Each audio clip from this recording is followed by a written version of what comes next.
Guys আজকে আমার জীবনের সব থেকে একটা স্পেশাল দিন, কারণ আমি আজকে বাইক কিনাত যাইরাম। এক এক করে সব বাইকের উপরে বইয়া দেখলাম কোন বাইকে আমার মানায়। বাসার ভিতরে বন্ধু আমাইছিল বাথরুমের ভিতরে, তো আমরা শয়তানি লাগাই দিছি বন্ধুর লগে।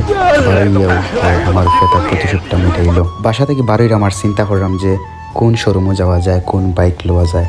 পরে বন্ধুরে জিগাইলাম, বন্ধু হইলা চলো জিক্সার লইলাই, কারণ আমরা দেশের জাতীয় বাইক জিক্সার ব্ল্যাক মনোটন। বর্তমান উড়াল ফঙ্কিরে স্টার্ট দিয়া আমরা বাড়ি গেলাম। আর আমি ভাই বাংলাদেশের অসচেতন নাগরিক যে বিনা হেলমেটে 3 জন লইয়া বাইক রাইড করলাম। আমরা বাসা ঠিক খান্দা তো মোটরসাইকেলের শোরুমটা, যার কারণে খুব তাড়াতাড়ি গিয়া পৌঁছে গেলাম মোটরসাইকেলের শোরুমও। আর শোরুমের সামনে আইয়া ওরে ভাই মনের ভিতরে আলাদা একটা খুশি কাজ করে বাইরে বাইক দেখিয়া। শোরুমের ভিতরে হামাইয়েও আমরা বাইক দেখা শুরু করে দিলাম।